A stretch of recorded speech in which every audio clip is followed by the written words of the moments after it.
I fell asleep after taking sleeping pills on top of pain pills and a few drinks. I wasn't ignorant, I knew the possible consequences. But I was in a bad place in life and pushing things like this was a common theme for me. But on this night I stopped breathing.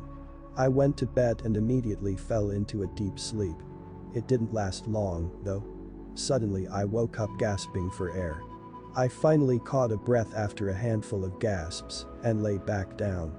I was so drowsy. Once again, I fell back into a deep, deep sleep. I found myself floating down a dark tunnel with walls that looked as though they were made of wet mud. There were ribs around the curvature of the tunnel, spaced evenly every 10 feet or so. I felt weightless, and the moment felt timeless. I floated downward for what felt like a long, long time. But it also felt like only a second. My concept of time didn't apply, if I had any concept at all. I wanted to reach out and touch the wall of the tunnel. The wet mud looked inviting to touch. I wanted to feel the wet, smooth, cold mud on my skin. But I had no arms, no legs, nobody. I don't know what I was, but I wasn't made of flesh. That's when I noticed a light at the bottom of the tunnel. It crashed into the darkness with harsh, jagged edges. The two light and dark didn't fade into one another like they do in our reality. Instead, they looked as though they were at war.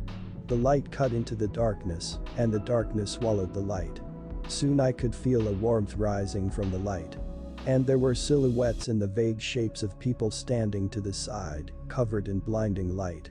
I stopped floating downwards and hovered above the light. I became anxious. Suddenly it had hit me that I was dead or dying. Then I noticed a small ball of light break away from the source below me. It floated quickly up and behind me. As it grew closer to my right side I could feel its warmth. I was no longer anxious. I was calmed by its presence. The ball of light hovered just behind my right shoulder and covered me in warm, radiant light. Then a voice spoke in my head. I recognized it as being my own voice, but it was not me speaking. It told me it was there to give me answers. And then before I could even think of the questions I wanted to ask, it answered them. The answers were cryptic, but somehow I knew they had a bigger meaning. The one that stands out to me was the answer because you can. I asked the light why my life had been so hard and why did I have to go through so many horrible things.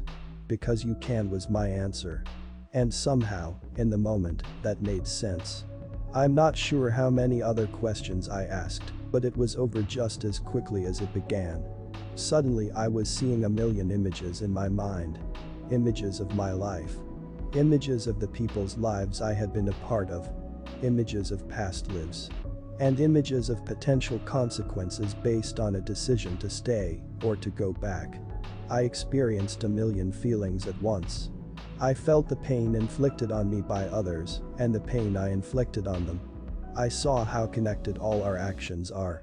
I saw the small acts of kindness I gave grow into something life-changing for another. And vice versa. I saw how my acts of selfishness bit at the hearts of people close to me. And how one small act of selfish behavior becomes a lifelong scar for someone else.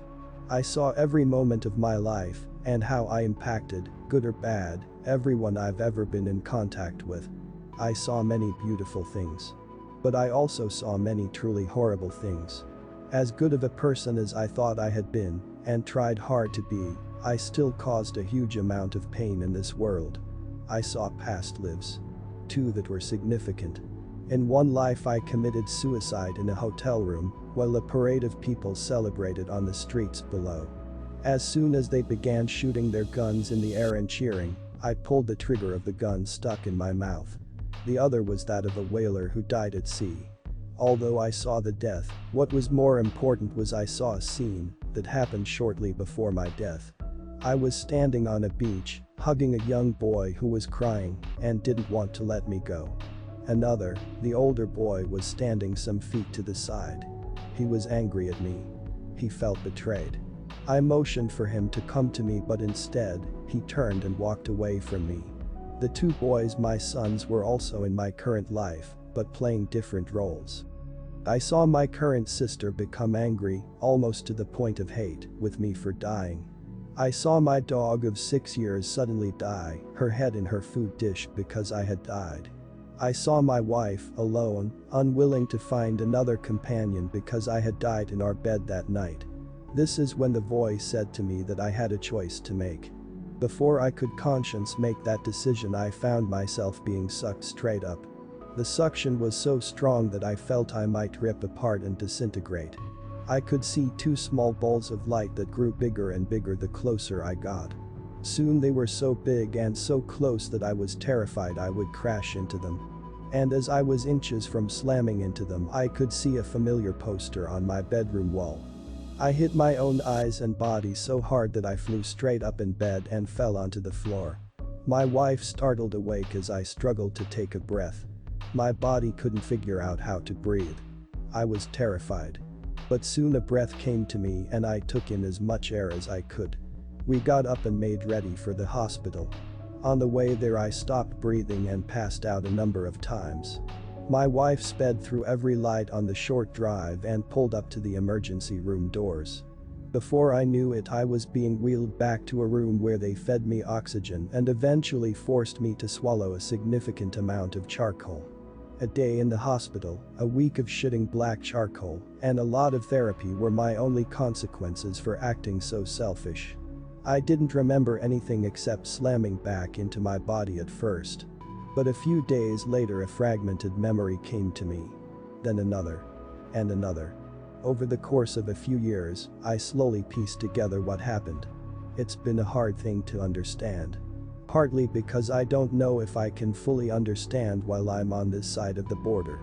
I came back with no huge, meaningful, or life-changing epiphany. I came back with no powers to tell the future.